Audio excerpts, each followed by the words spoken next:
Chapter 2. The year 2029, NASA Underground Facility, Washington, D.C. Two top-ranked personnel from the Universal Government stepped into that computerized, busy, occupied hall in NASA, where discreet and critical meetings usually took place. They joined with a gathering of a few vice presidents, prime ministers, presidential representatives of some countries, many generals, and other high-ranking officers from national security and intelligence from different nations. Some of the most recognized genius and brilliant astrophysicists were also there, all deeply immersed in that tense, heated conversation. "That approach will not work, sir, as we explained, for the lack of," said a nervous scientist before being interrupted by a man who had just stepped into the room. "Excuse me, Dr. Peter? It is by this time too tardy for that discussion. We've just received reports from our bases in Russia, China, some nations of the late EU, and other Middle Eastern countries which survived World War III.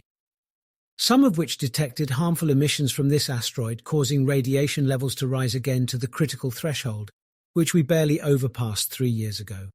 And I assume none of us here can overlook the disastrous implications caused by the nearly 2 missed impacts in 2022 and 2024.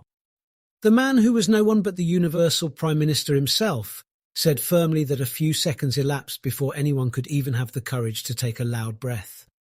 His side was right to mention these events, especially that one back in 2024, in which the near-Earth asteroid, 1979 XB, with its unreliable orbit, changed its course all of a sudden and came a lot closer to Earth than anticipated.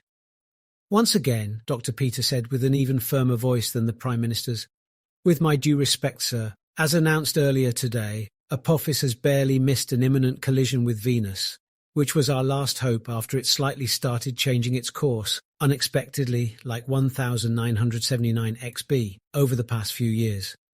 A behavior that even Sentry and ESA failed to predict. With this detour, which occurred several hours ago as we speak, nuking the asteroid now will break it up, but it would create thousands of meteors that would rain down on Earth as well, setting in motion cataclysmic events all over the world. Is it just this?" Fearing what might be worse, he clamoured, "No, it would also spread another nuclear cloud, not only over our planet but the whole solar system. That is deemed too dangerous." He said it, and his mind was repeating the scenes and memories of the past few years.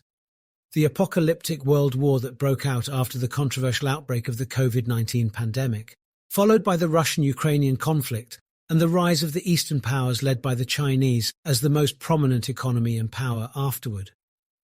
A situation in which other powers did not take it easy and declared war. People hardly survived it, with over 70% of planet Earth perhaps wiped out off the map. Lands and water contamination occurred, nations suffered eradication, and the population dropped to less than 500 million, sparse and spread all over the world or what was remaining of it. These survivors, however, suffered post-nuclear effects despite the extreme precautions taken by the semi-governments ruling some parts of the surviving countries.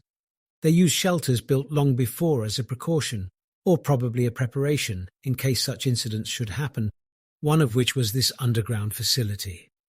On his feet stood one vice president and shrieked, "What planet are you talking about here, Doctor? We're already doomed. All of us have known it since the war, and failing the last 3 attempts to avoid the collision is nothing but a confirmation of that well-earned doom. Plan D is clear, and all we're trying to do now is find a way to save the remaining of our civilization at any cost." "Sounding desperate," replied Dr. Peter. "Mr. Vice President, no thanks to the war that destroyed most of our satellites. The technology we're using now to guide our missiles that will nuke this asteroid is no longer reliable and may cause more damage than what we have added to the cosmic debris of the destroyed-to-be asteroid itself. Humankind cannot afford this cost, sir." Having said his last words, deep inside, he knew that the Vice President was right. Plan D was clear. He was a part of its design and the preceding 3. As an astrophysicist and an expert in the stardust and meteorites' behavior, they assigned him with his colleagues to study and come up with many counter-schemes according to different expected scenarios and deviations that might take place. The committee voted for the best 4 plans and put them effective immediately. The first 3 were a total failure, and that was not because of anything, but rather the readiness to execute them, any of them.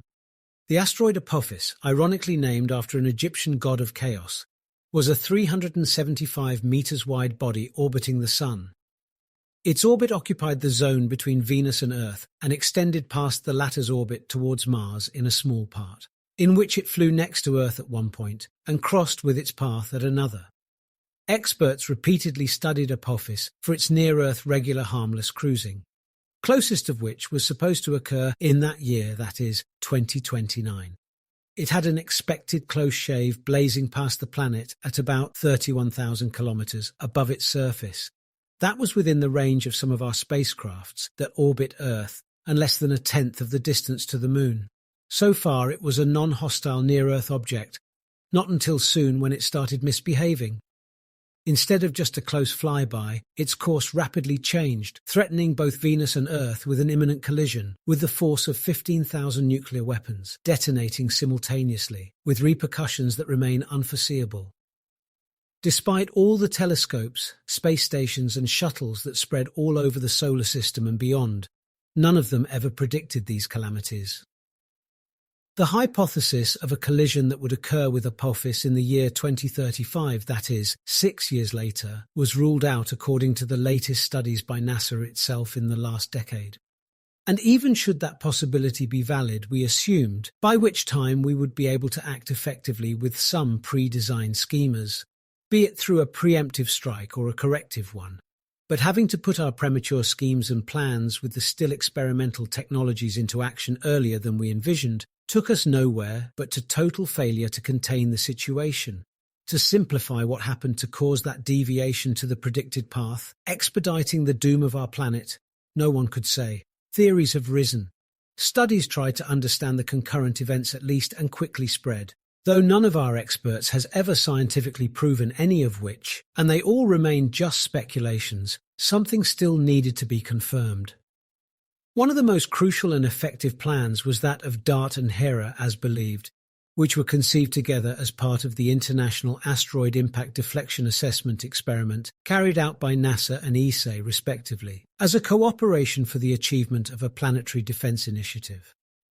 Hera was the ESA mission planetary defense technique launched in 2024 to travel to a binary asteroid system, the Didymos pair of near-Earth asteroids. The 780 meters diameter mountain-sized main body orbited by a 160 meters moon, informally named Didymoon. The NASA mission, called the Double Asteroid Redirection Test, or DART, collided with the smaller body of the two in 2022. The kinetic impact that led to a change in the duration of Didymoon's orbit around the main body, the first object in the solar system to have its orbit shifted by human effort measurably. Arrived 4 years later, that is, in 2026, Hera followed up with a detailed post-impact survey to turn this grand-scale experiment into a well-understood and repeatable planetary defense technique. Although still experimental, one of the failed defensives was to repeat the same with Apophis in hopes of deflecting such an asteroid from its collision course with Earth. How ironic that was. We have always been searching and gazing through space, far beyond our solar system, a system that expands to about 16.94 light-hours or 122 astronomical units, with a distance that took our Voyager 1 about 35 years to reach. We did it with many objectives, whether in the furtherance of exploration and discovery, or to pre-detect threats from some outsider comets and asteroids, or even aliens and galactic creatures. Yet we always focused our studies on acting before any impedance could pass the Kuiper Belt, where we discovered Pluto, that is, 40 astronomical units away, and that was to avoid any unexpected side effects on our solar system, ever failed to look below our feet. The COVID-19 pandemic caused a massive collapse in the economy and healthcare systems, forcing governments to finance immense pharmaceutical research back then to find an antivirus. Then the Russian-Ukrainian conflict happened, worsening the economy and causing social distress. What made the problem worse was the war that followed, having all the remaining resources directed to military activities and weaponizing all possible spacecrafts and satellites. Those were among the things that affected other scientific experimentation, including the Planetary Defense Initiative. After the war ended, the destruction of almost all the labs, space stations and observatories was catastrophic. What remained underground to study the cosmos was almost not reliable. I am sorry, doctors, generals. said the Universal Prime Minister, facing the crowd and sorrowfully directing his words to the Minister of Defence. Do what you've got to do. Get your nukes ready for one last desperate assault. Picking up the handset, the Minister of Defence sadly uttered hesitatingly, Plan D is go. As disappointed as he could ever be, not only by what the Council had finally decided, but even before that meeting started, Dr. Peter had some other terrible news back when he was at his laboratory.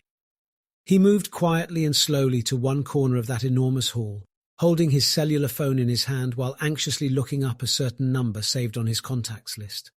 Absorbed in his thoughts, hesitatingly he forced himself to make a call he wished he never had to. Perhaps his last call to a lifetime friend.